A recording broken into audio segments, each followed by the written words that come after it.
बिहार को विशेष राज्य का दर्जा नहीं मिलेगा, ऐसा केंद्र सरकार ने स्पष्ट कर दिया है। नीतीश कुमार की पार्टी जेडीयू के सांसद रामप्रीत मंडल ने इस बारे में केंद्रीय वित्त विभाग से सवाल पूछा था।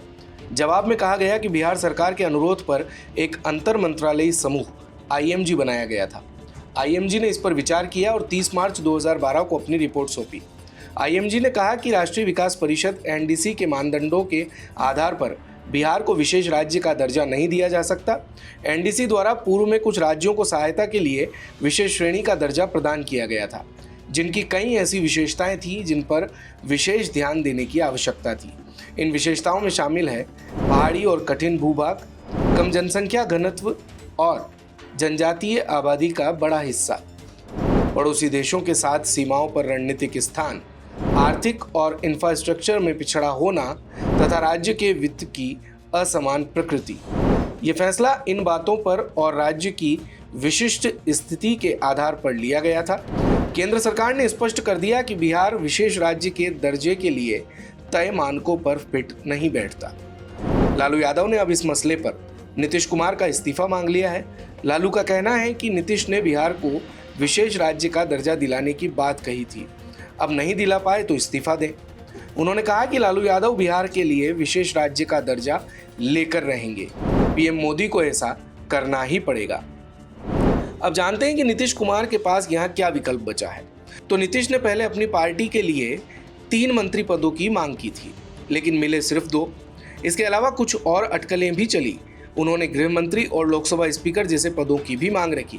हालांकि बाद में खबर आई कि नीतीश ने इस बात से अपनी आपत्ति हटा ली कि स्पीकर पद भाजपा के पास ही रहे। ऐसे में जानकार बताते हैं कि नीतीश के पास कई और विकल्प हैं। ऐसे में उनको इग्नोर करना एनडीए के लिए सही संकेत नहीं है। दूसरी ओर बिहार में नीतीश कुमार के लिए एंटी इनकम्बेंसी का माहौल तैयार हो रहा है। हाल के दिनों में राज्य में आपराधिक घटनाओं पर विपक्षी दलों ने जमकर सवाल उठाए हैं। ऐसे में यह काफ़ी मायने रखता है कि कई बार दल बदलने के बाद नीतीश अपने राज्य को केंद्र से क्या दिला पाते हैं। अब जानते हैं कि केंद्र के पास क्या विकल्प है। तो जैसा कि आपको बताया कि अब SC/S की व्यवस्था खत्म कर दी गई है। ऐसे में केंद्र सरकार के पास कानूनों में बदलाव करने का विकल्प बचता है। इसके अलावा केंद्र भले ही बिहार को विशेष राज्य का दर्जा न दे पाए, लेकिन राज्य का फंड बढ़ा सकती है या टैक्स में छूट दे सकती है या विशेष पैकेज का विकल्प भी देख सकती है। और निश्चित तौर पर यहाँ पर केंद्र या मोदी सरकार को कुछ ना कुछ तो नीतीश बाबू को बिहार चुनाव से पहले तक अपने पाले में रखने के लिए करना ही होगा, क्योंकि अब से महज 1 साल के भीतर ही बिहार में होने हैं चुनाव। तो इसीलिए नहीं चाहेंगे नेता कि बढ़ जाए तनाव।